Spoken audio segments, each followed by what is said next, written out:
tell you guys one thing. I slept okay. This air conditioning froze me out. I can't tell you how cold it got in here. It's like the Arctic Circle. But like when I shut this light off,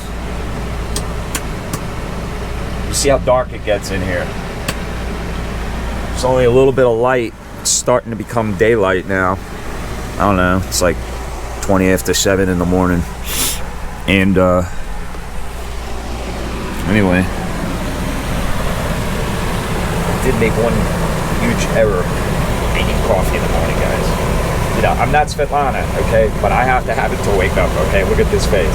So I just brought the coffee, but I didn't realize that this is leftover from whoever was here before. I'm certainly not going to use that, but I'm going to have to get coffee outside. So anyway, day 2 in the RV. Let's go have a good day.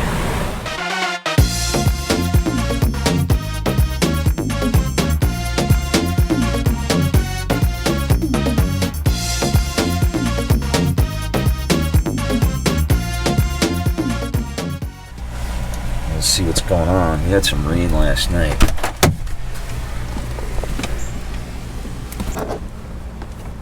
Doesn't appear we have any now.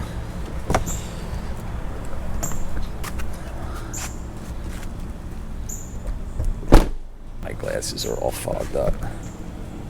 Sure the lights are on. Huh. Oh. That is...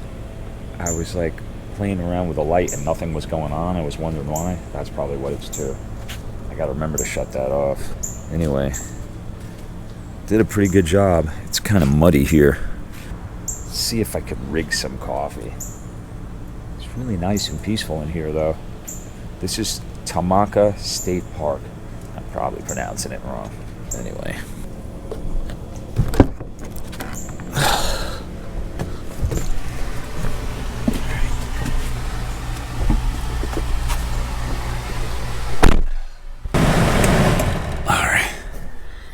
So loud and cold.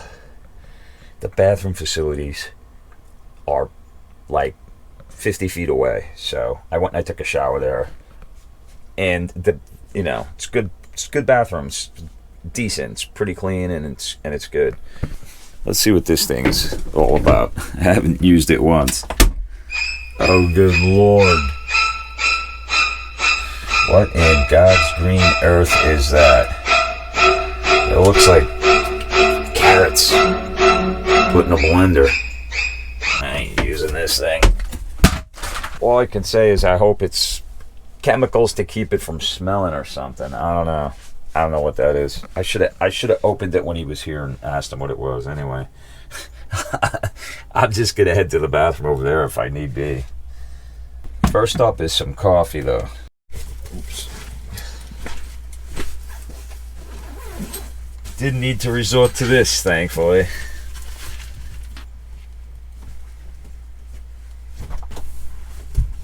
Oh, that's heavy.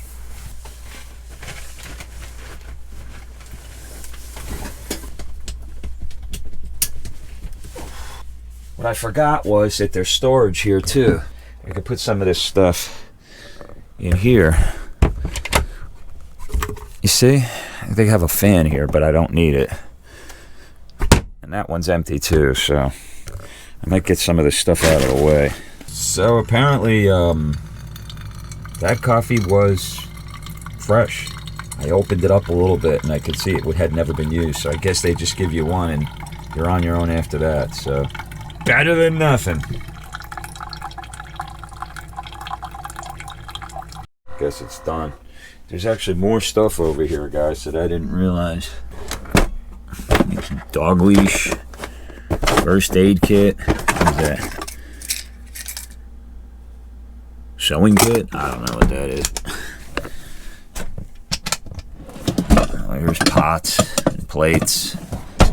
I'm going to get it organized. I was able to get my computer running and get on the internet. I was going to do a live stream, but it was showing 1 bar even though I had the internet, so I didn't know what to make of that, so I didn't want to put you guys through anything. I'm going to wake up now, have some coffee, and get rolling. Guys, it's shaping up to be a beautiful morning. And we're going to hit the road. I want to make time. I just wanted to show you this is where we're at. It's really beautiful here, right? Doesn't it harken back to the Barefoot Mailman? Because this is what it looked like back in the day when those guys were delivering the mail. So here's where we were, 72. The restrooms are right here. If I was going to come back here, I would try to plan it a little bit better now that I know Tomoka State Park. This is right across from the bathroom, but what I like about it is they don't have this dirt like I have. They actually have a slab. These 1, 2 right here have a slab, and they're right next to the bathroom, which is always a good thing. But that's where I took a shower last night and used the restroom facilities. I'm going to try to avoid using them on the RV as much as possible. And you know, it's there if I need it, but you can work around it. Honestly, guys, there's bathrooms everywhere. You can, I mean, if you belong to a gym club, you know, you could stop by the local LA Fitness or whatever and use the facilities there. So, but this place is lovely. I mean, look at these hammocks, these trees with the Spanish moss. Good morning. Good morning. How are you? Hi. Well, how cute. And you know, palm trees and this dirt road coming through it, so it's very authentic. I mean, I didn't get a chance to use the fire or the barbecue grill here because this is just a pass through to spend the night. But we will do it. We will do it at one of the next stops. So let's head up to St. Augustine. There is something interesting that I want to show you guys along the way, but I have to take these apart now and put them back in the van. So I'll see you on the trip. Part of the hardest thing about living out of a van for any extended amount of time is you forget where you put shit. Like, I don't know where my glasses are right now. Hopefully, I usually throw them in there, and there they are. Okay. Have go-to spots. Have go-to spots. Don't just put things somewhere just to put them somewhere. Try to make a mental note of where you put stuff and put them in places that make sense, you know? So, because trust me, I don't take my own advice. And why am I going back here? I forgot. Oh yeah, the panels in the back. That's why it's so dark in here still. I had to take these off till tonight, when I will be breaking them out again. And that's what this is, guys. This is a process. A little bit tedious and redundant, but it's a process that you got to get used to. So what I'm going to do now is I have my itinerary right here. So next stop, we're going to St. Augustine, but there's something I want to show you guys on the way. So let's see if I can find it. It's in Ormond Beach, and it's a little relic of history. So let's go check it out. You ready, Coco? I'll take that as a yes. Here we go. How do I get out of here? I'm just gonna go the way I came.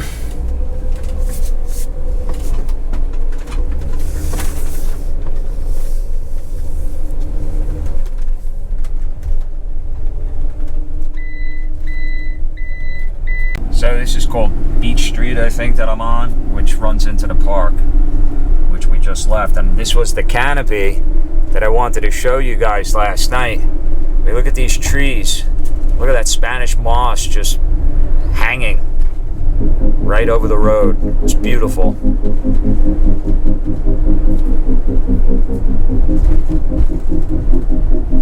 Florida really is a beautiful state in a lot of different diverse ways. Not just, you know, we think of the beaches and the, you know, the beautiful sunsets and stuff, but there's a lot more to it than that. This looks like heaven. This looks like the gates of heaven. Look at that.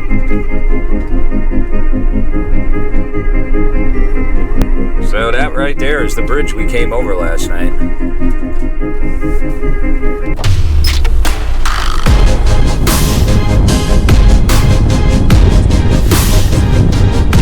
It looks like we're about to go over it again. You sweet. Switch out to the sunnies. Certainly gonna need them today.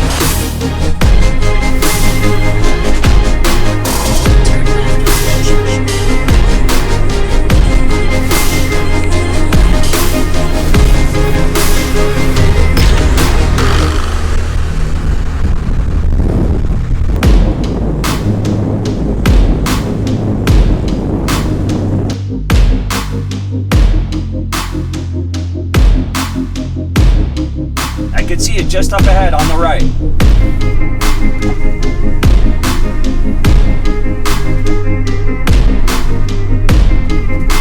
Wow.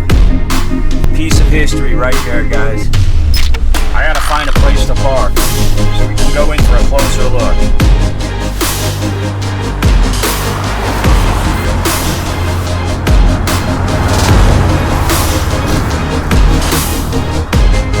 It's interesting, guys, when you plan a trip, you have to really pay attention to some of the small, finer details that you could just otherwise drive right by on a beach road like this. As beautiful as the view is, there could potentially be other important things to see along the way. This is why I gotta be careful here. I'll actually cross the street because there's no room here to walk. I'll tell you what, guys, I like it up here a lot. It's beautiful. Look at this sky. Gorgeous day. And it just has a feel about it like the Florida that I kind of grew up with back in the day when South Florida was a simpler place. It's very quiet, very laid back. I could see why people would want to come up here to retire. That's what we're here to check out. Now, it may not look like much from here. You might even mistake it for some kind of a lifeguard stand or something. It's not. Isn't she a beauty? Let's get a little closer and check it out, and I'll tell you the history behind this thing, because it's pretty interesting.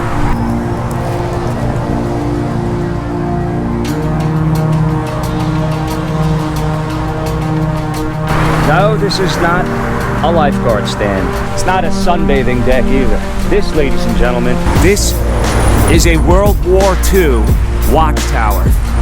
One of 15,000 that were built, and one of the few remaining along the coast. And it's right here, and I'm standing right on it, right under it, in Ormond Beach. Ormond Beach is roughly 45 miles south of St Augustine. And this is a piece of history that they have maintained throughout the years for people to be able to gaze at and know the history and learn from the history and understand exactly what took place during that treacherous period of time known as World War II.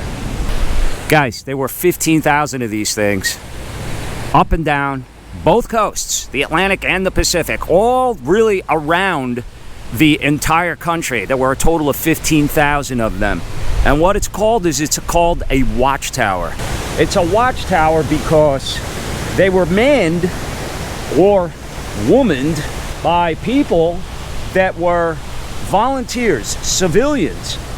You know, many of the men, 16 million Americans were in the armed forces throughout World War II, so that left a lot of this coastline not as well protected as they would have liked it to be. So they put these watchtowers all up and down the coast so that volunteers, civilian volunteers, men and women, would stand guard and take turns to watch out at sea to make sure that there were no German U-boats that would potentially attack our ships and possibly even try to storm our shores.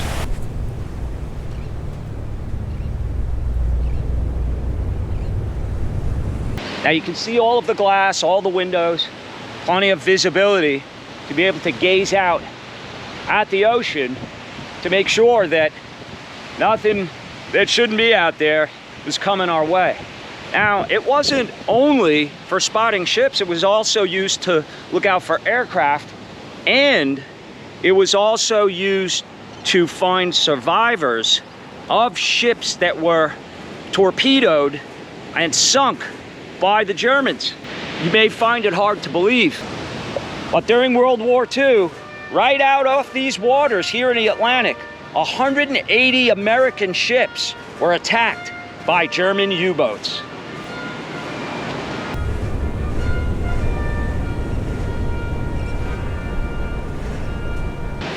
I actually have a placard over here, guys. Let's see what it says. Oh yeah, look at this. World War II Coastal Launch Tower. Following the Japanese attack on Pearl Harbor, December 7, 1941, American government placed a high priority on civil defense throughout the Second World War. This coastal watchtower was constructed and staffed by civilian volunteer spotters who were part of the Ground Observation Corps, the Army Forces, Aircraft Warning Service, Civil Air Patrol, and the Coast Guard Auxiliary. This tower was one of more than 15,200 observation posts along the Atlantic, Gulf, and Pacific coast. Really, the entire country, guys. One great thing about our country is we're pretty much surrounded by water, which is a wonderful natural defense system. But it also makes you vulnerable to anyone who's willing to make the trip. So this specific watchtower was actually rebuilt, and you could tell how good it looks, how strong, solid, and even new that it looks, and that's because they refurbished it. In 2018, the watchtower was deeded to ICI Homes and became part of the Verona community. The tower would continue as a reminder and testament to Volusia County residents for generations to come.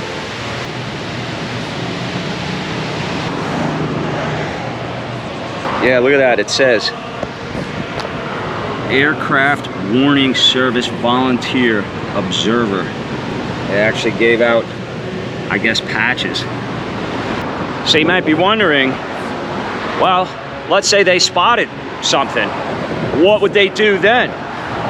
So these observers, these volunteer civilian observers, would be perched high atop this tower, looking out, armed only with a pair of binoculars, so that they could have a good view and get out far to see what might be going on. And you might say to yourself, well, okay, but even if they spotted something, you know, then what? Who do they call? They actually had the bat phone. They had a telephone on there that they pick up that phone and they would call a main station, I believe in Jacksonville. They would call a main station in Jacksonville that would deploy whatever needed to face that threat. It goes to show you why this is so special, okay? Because you could say, well, all right, there were 15,000 of them, it's a watchtower, but like, what's the big deal? The big deal, guys, is that most of them, after the war was over and the threat was gone, they became abandoned and either were dismantled, destroyed in hurricanes, or, you know, just left to rot. So most of them were just, you know, taken apart and just demolished in one way or another.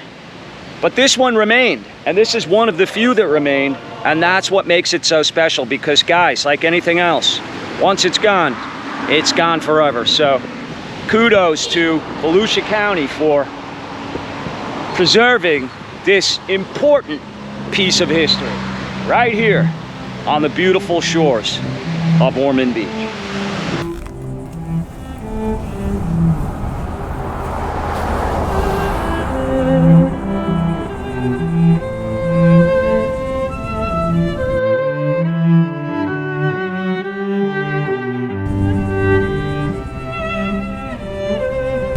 I'll tell you guys what, I've been taking some serious scenic beach drives throughout my days. This is up there with the best of them. Proceed to the route. In 5.2 miles, turn left onto Moody Boulevard. Heading north towards St Augustine, leaving Ormond Beach, and this is really, really a beautiful Florida scenery.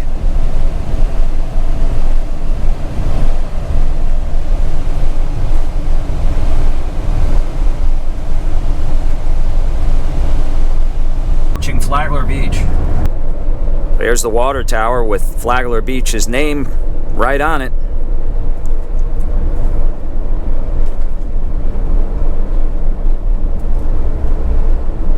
I love the way that you could just pull the car up right close to the beach, you know? I mean, I understand about no overnight parking. That's a good rule to have, but the fact that you could just pull your car right up there, almost on the sand, leave it there, and then go on the beach, that wouldn't fly where I live. There you go. So this is Gamble Rogers Memorial State Recreation area for Flagler. High tide, snack jack, surfside dining. It's the only way to dine. Look how beautiful that ocean is today, guys.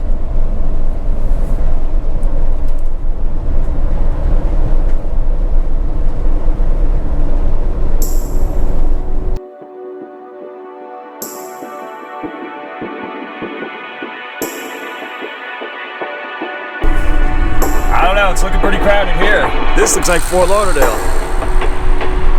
Oh, there's some spots here. I think I'm gonna pass on it this time, guys, but at least you get to see it.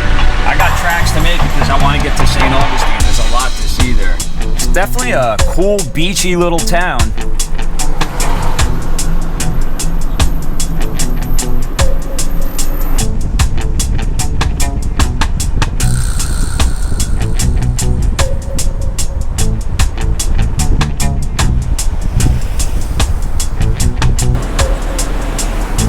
And it's nice that the route that we're taking to get to St. Augustine took us right through here. So at least we got to see it, guys. And I'll tell you what, I definitely want to come back here and reroute my trip next time so that I spend at least a day here in Flagler. This looks pretty cool.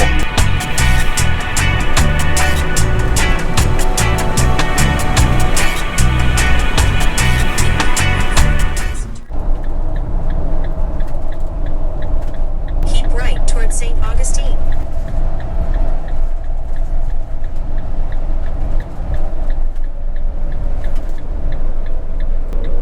Guys, I just got off 95. I still got 17 miles to get there.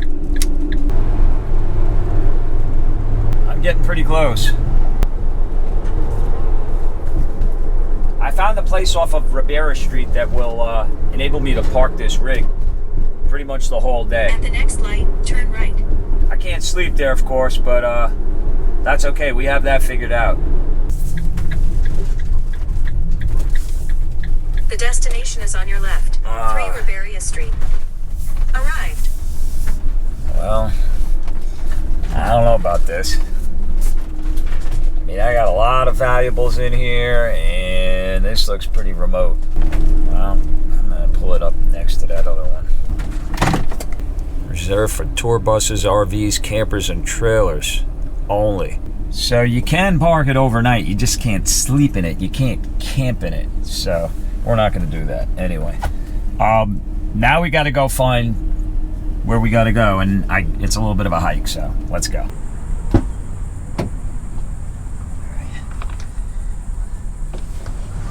Watch your head. All right, St. Augustine, here we come.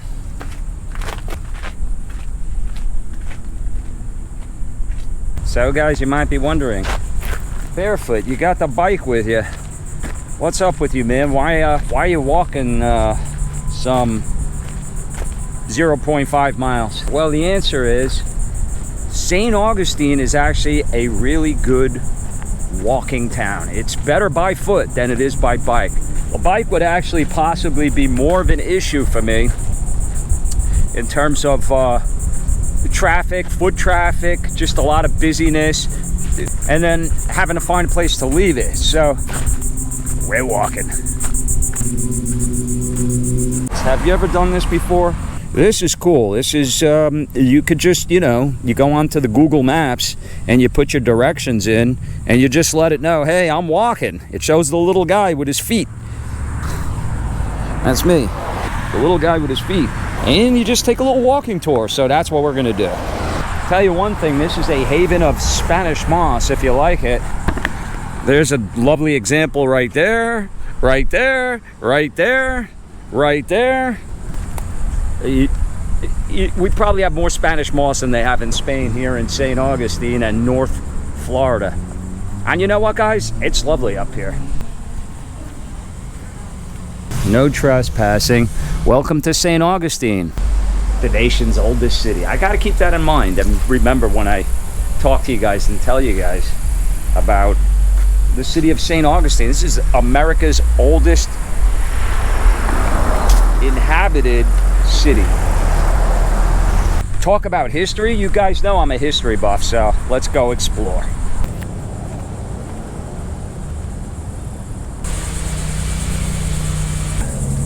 A little quiet here, guys, to be honest with you, on a Thursday early afternoon. However, I like what I'm seeing. Here comes a trolley. You can see these old, original looking, structures that Potter's Wax Museum. Here's the historic tour on the trolley. Hey. Hey. So, obviously a very touristy town. There's the fort. Castillo de San Marcos, I think. It's a pretty long name. But yeah, I got it right. There's the sign for it right there. It's $15 to get in, last I checked. Thank you. And it's well worth it. I love the original looking buildings, and I wonder if they really are. Maybe I can find out. This is a deli pub. And maybe we could just walk in and take a look at. Wow, guys, it reminds me of McSorley's old ale house. Hey guys, how are you? I love historic places. I love history. How old is this building? 1800s, I would say. 1800s. So it's original. It's not like it's reconstructed, what I'm looking at. And he's 63, so. He's 63? Yeah. Well, that was the year I was born, so we got something in common. 64. Okay, 64. Well, he's a... Yeah, man, oldest pub in North. He's a fine piece of architecture. He's a fine piece of architecture. He's a good-looking relic. How about that? You know? I love it. I love it. All right, guys. What was this originally? Do you happen to know? I have no idea. What was this originally? It wasn't a pub, was it? It was a house. It was a house. It's been a pub here for about 40 years. All right. I hope there's no ghosts wandering around in here. Let me know if you hear any rattling, any chains or anything. Take care, guys.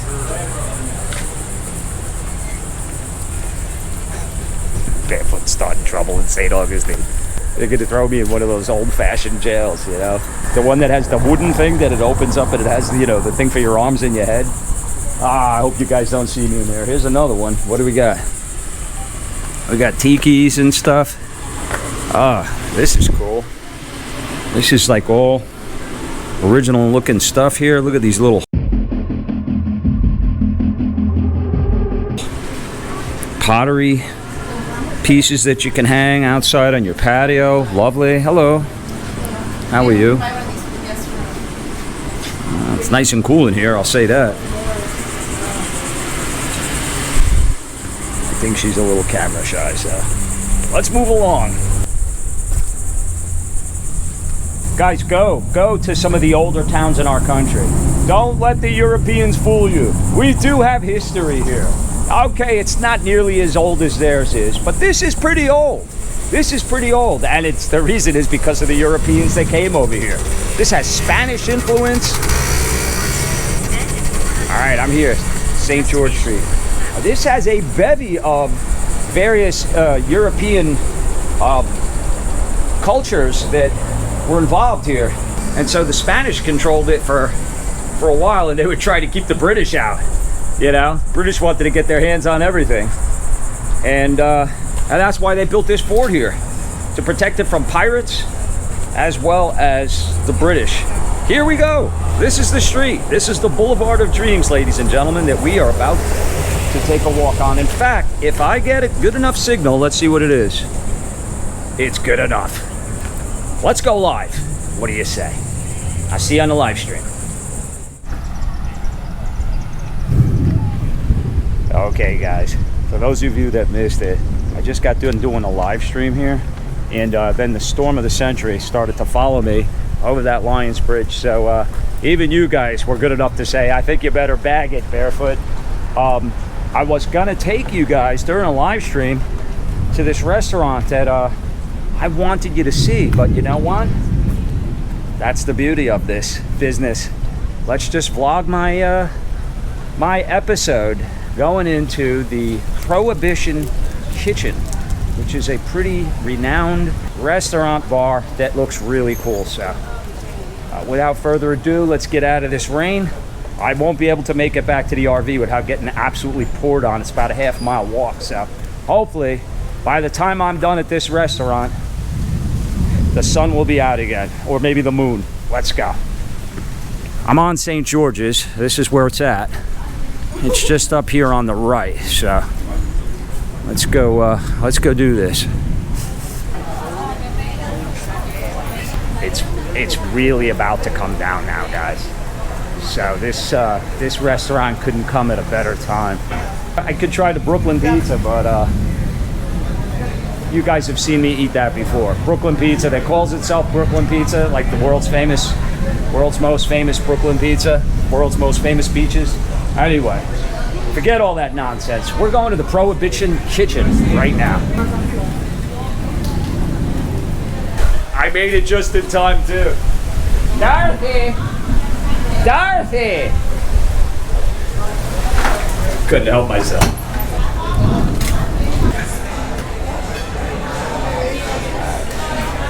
Could just go sit at the bar. Alright, do you serve dinner at the bar too? Okay, I think I'm just gonna go sit over there. I'll make for some good video. Guys, let's go sit at the bar. I mean, hey there. The booths do look mighty comfortable though. I'm passing up a comfortable booth for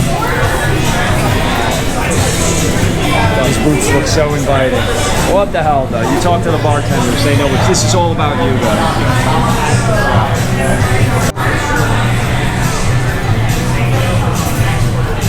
So of course they have the usual problem that I have.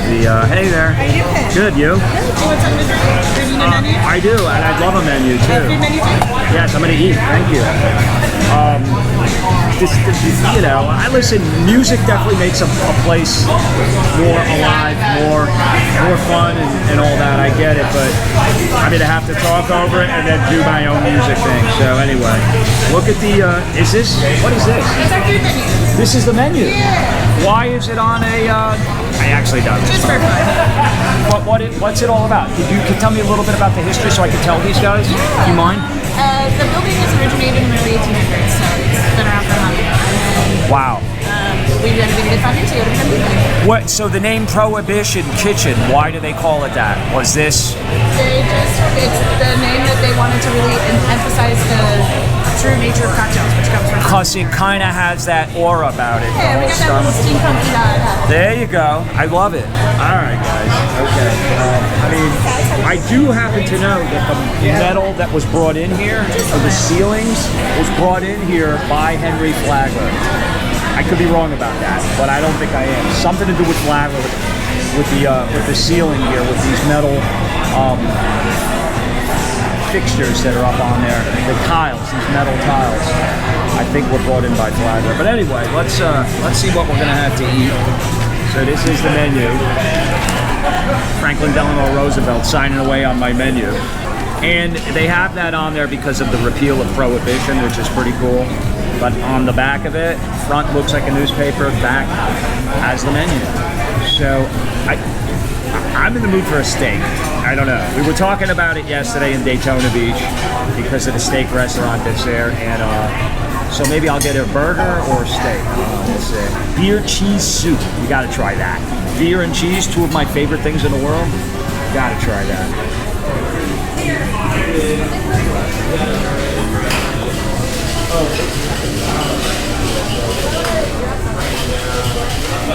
So these hand-spun milkshakes, they're pretty famous for those too. They're well known for these. Bananas Foster made with rum. I might have to try that, guys. I did a little bit of research before I came here, and I remember, I think it's right on their website, and they talk about their hand-spun milkshakes. I don't know if I can do a milkshake right now, but I have to show it to you, so. Ask my usual typical question.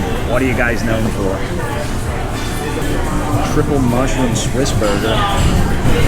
When double mushroom just isn't enough.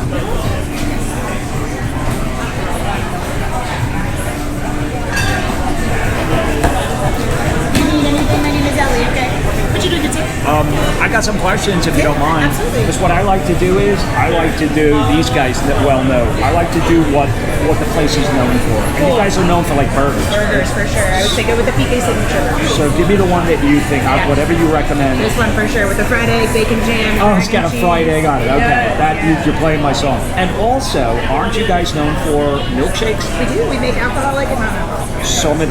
Go the banana foster. I was thinking that banana spot. See, you with read the my mayonnaise mind. rum inside, you do an alcohol? I'd love it. Yes, please. Absolutely. I don't want to interchange it, but I want to add a cup of soup. Yeah, So you want to start with I want that beer cheese soup. Medium steak all the way through. Go medium. And then I'll get that triple soup and milkshake. Awesome. Thank you, Ellie. So I always ask the servers what the place is known for, but also listen, just because a place is known for something, it better be good. So I try to get their personal opinions on that as well. And you know what? They've never steered me wrong yet. While she's doing that, just walk around here and show you guys real quick. So you can see the name on the brick over there, and the old rum running vehicles they had back in the day up here. Looks like they have live music here sometimes too, probably on the weekends. Really cool. So they have an upstairs for upstairs seating, guys, which is really awesome. And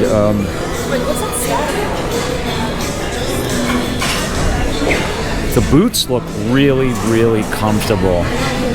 Do you guys know what the deal on the ceiling with this place is? Didn't it have something to do with Henry Flagler? Yes, it's Can you tell me that? Because I'd love them to know that. yeah, it's the original Flagler ceiling. When they built the college, they put the ceiling in this building, and it used to be a cinema, like a theater. It was a theater. This actual building right here. So they left it up there. So what does it have to do with Flagler? It's just made when the college was made. So Oh, the college. designed after the college. Yeah. I That used see. to be a hotel. A long time when it was originally built, Henry Flagler, it was built as a hotel. So it was one of Flagler's hotels, like the Breakers, similar type of deal, because St Augustine was actually one of his first stops in his railway coming down here. So beautiful, awesome. The original ceiling from when they had the cinema here. That's incredible. So did they have to refinish that at all? Do you know? Because it looks like it's in great shape. Look at it. It's absolutely beautiful. They built this restaurant's been here for 5 years. I don't know if they did it when they redid it. I know they did a lot of work. I don't know if they redid the ceiling.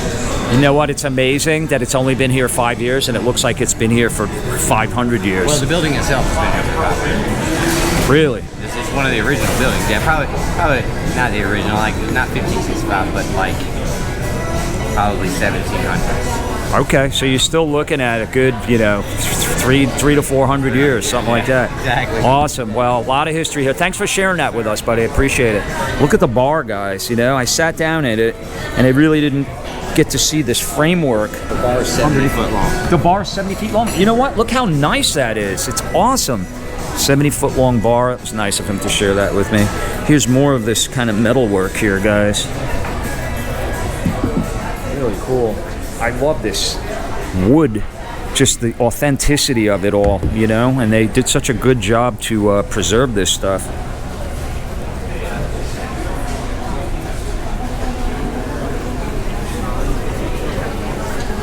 So guys, I ordered one of their famous hand-spun milkshakes. I don't know what hand-spun means. I'll have to ask them. I guess they spin them around with their hand, right? Instead of using a machine. Here's the kitchen. Wow, look at that. I have to get a shot of that in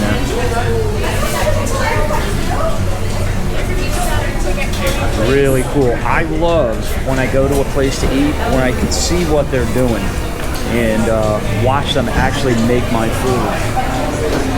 So here's where the station, I guess, the filling station, I love it, where they will actually make your milkshakes.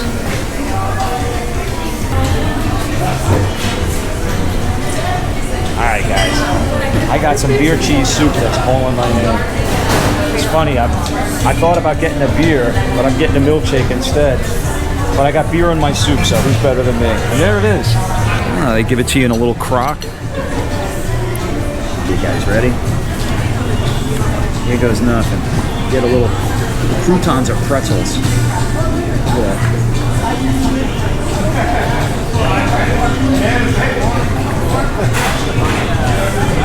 Fabulous.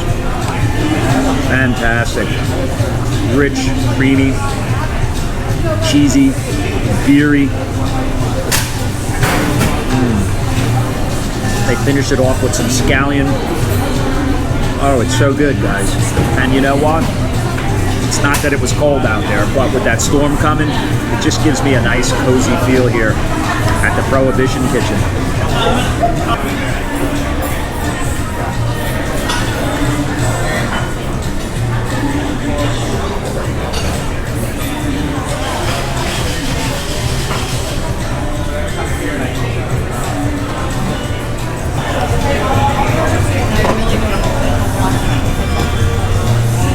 Too. It's fantastic. Awesome, thank you. The size of it is perfect. I wanted this taste, and so it's bigger than a sample size, but it's not exactly a bowl. So. Good luck. Hopefully your kids are Oh wow, that looks great, Ellie. Unbelievable. I pictured it completely different. It looks amazing. I probably should have got that for dessert. Oh my god. So this is Bananas Foster, which as you guys probably well know is famous in New Orleans. And that's where it was invented. But this is a milkshake version of it with some rum in it. Here goes nothing.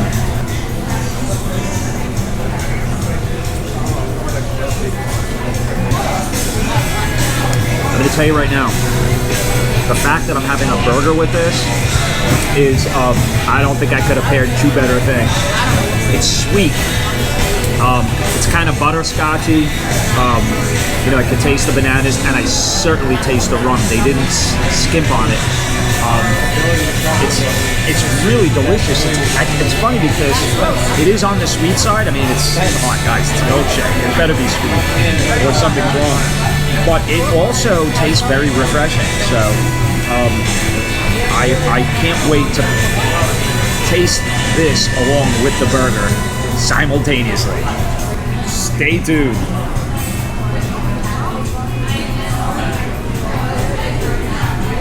That is insanely good.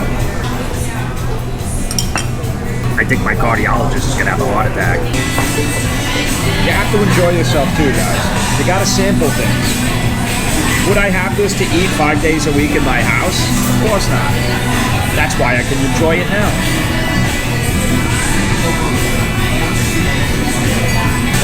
Oh, wow. Look at that. You know what I was telling them? I can't wait to pair a burger and a milkshake goes great together. Can I ask you what hand spun, what does that actually mean? Hand spun means it's an old school version of a milkshake. So they have the original steel piece that goes through. Right. It's a steel cup and it spins while she turns it so that it creates a milkshake. Instead of the machine doing it for you, you gotta spin it. Wow, really So it makes it a lot creamier. Awesome. It's great. Thank you. Thank you. All right, guys. Feast your eyes on that. Milkshakes, eggs, burgers, and beer and cheese soup. Not exactly the poster boy for Health and Nutrition magazine. Oh, look at that. They have in the bun have their initials right on the bun. A flaming iron put into my hamburger bun in case I forgot where I was eating. Depending on the burger, I don't always put ketchup. If it's like an old-fashioned, regular, normal, greasy burger, I'll put some ketchup on it. But if it's like a blue cheese bacon burger, I wouldn't do it. This is a cheeseburger with egg on it, and I don't think I'm gonna put ketchup on it anyway. Feast your eyes on that. Here goes nothing.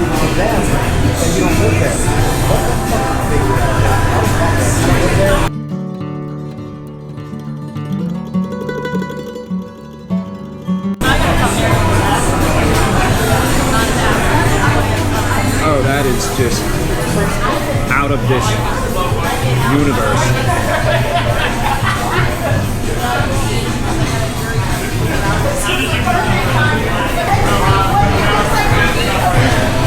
Guys, that might be the best burger I've ever had. It's just filled with incredible, meaty, beefy burger, charbroiled type flavor. The cheese, the way it just kind of coagulated on it there, and then you finish it off with that fried egg on the top. Forget that. And it's just, look at the juices. Just look at the juices pouring out of this thing. This is just unforgettable.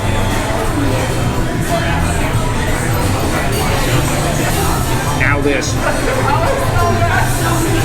I'm gonna get the RV all sticky.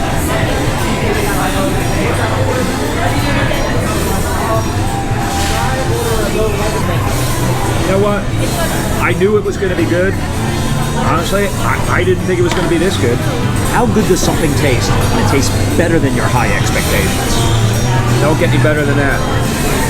This is some kind of great burger, guys. Honestly, I would put this up there. I would put this up there among the best that I've had.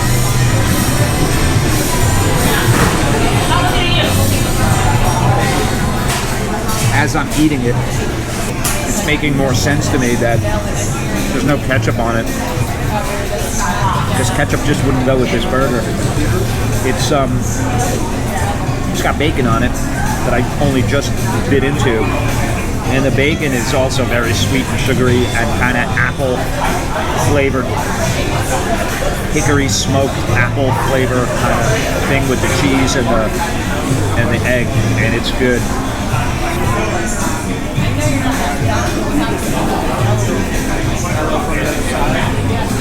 Yeah, if I was going to do ketchup, it wouldn't be for the burger, it would just be for the fries. But they don't eat it. So I finally bit into the bacon, and it tastes a little sweet. Yeah. So I was thinking it was like an applewood bacon. No, it's actually a bacon jam. So it's bacon that we cut with cool down, and then we toss in homemade maple, and then we let it sit overnight to create that like jelly little consistency. Oh we put it on the burger my the next day. goodness. Dragon cheese, fried egg. You can't go wrong. So, you know, it's funny because you didn't bring ketchup with it, and I was like, Doesn't need ketchup. you don't want ketchup on this. It doesn't go. Got a little bit of roasted garlic aioli at the top too, so you get a little bit of that sauce aspect. Because I could go either way with ketchup on burgers. It depends on the burger. I was just telling them that. This is definitely not. It would be sacrilege to put it on this. This is fantastic. Great job. Thank you so much.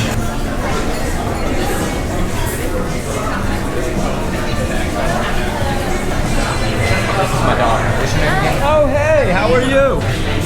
Good job, Prohibition Kitchen. You're no longer prohibited. Well, guys, that was a great meal. I went in there hoping that by the time I got out, it would stop. I think it only just started. Florida in the summer. What are you gonna do? Till next time. From a drenched St. Augustine, Florida, the oldest city in the country, this is the Barefoot Vlogger saying, stay well, stay dry.